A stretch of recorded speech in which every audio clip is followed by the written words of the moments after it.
খেসারি অনেকভাবে রান্না করে, তবে যারা খুব অল্প সময়ে ঝটপট খেসারি রান্না করতে চান তাহলে নির্দ্বিধায় এই ভিডিওটা ফলো করতে পারেন। আসসালামু আলাইকুম এভরিওয়ান, বেগুনের কি অবস্থা? আশা করি বেগুনে ভালো আছেন। তাই যে রান্না করবো রুই মাছ দিয়ে খেসারি। তো প্রথমে খেসারি ধুয়ে পরিষ্কার করে একটা পাতিলের মধ্যে নিয়ে নিছি, পর্যাপ্ত পরিমাণ পানিও দিয়ে দিছি। এরপরে দুটো পেঁয়াজও কুচি করে দিয়ে দিছি, কয়েকটা কাঁচামরিচ কুচি করে দিয়ে দিলাম, কুচি করে মানে চিড়ে দিয়ে দিছি আর কি। যাই হোক, 1 টেবিল চামচ পরিমাণ রসুন বাটা দিয়ে দিছি। রসুন বাটাটা মাস্ট দিতেই হবে, নইলে কিন্তু খাইতে ভালো লাগতো না। এরপরে দিয়ে দিছি স্বাদ মতো লবণ, 1 চামচ পরিমাণ হলুদের গুঁড়া। যেহেতু কাঁচামরিচ ইউজ করছি এই কারণে মরিচের মাত্রাটা কিনে কম দিতে হইব। তা 1/2 চামচ পরিমাণ মরিচের গুঁড়া, এরপর 1/2 চামচ পরিমাণ হোমমেড মশলা গুঁড়া, এটা জিরা আর পাঁচফোড়ন মিশ্রিত আর কি। যাই হোক, এনে দিয়ে দিছে রান্নার তেল দিয়ে সুন্দর করে এবার লাইসে মিশিয়ে নিতে হইব। এই তো মিশানি শেষ। এবার ঢাকনা দিই 7-8 মিনিট ধরে জাল করে নিতে হইব। তো 7-8 মিনিট হওয়ার লোক রান্না করে দেয় এর কীরকম হয়েছে।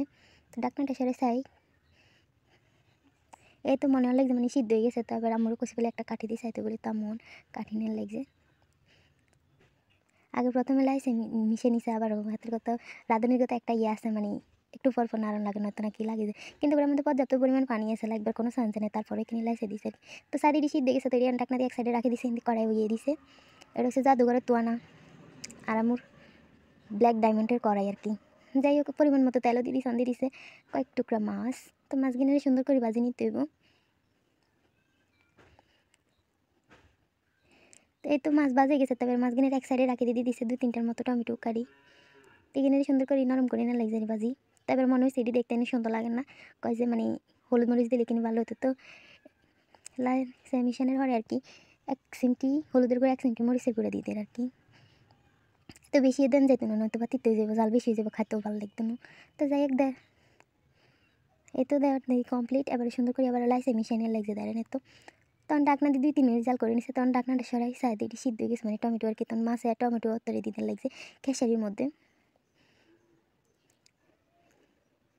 এরপরে সুন্দর করে লাইসে মিশিয়ে 2 মিনিটের মতো জাল করে নিতে হবে, মানে যাতে ডালটা পরিপূর্ণভাবে ফুটে ওঠে আর কি।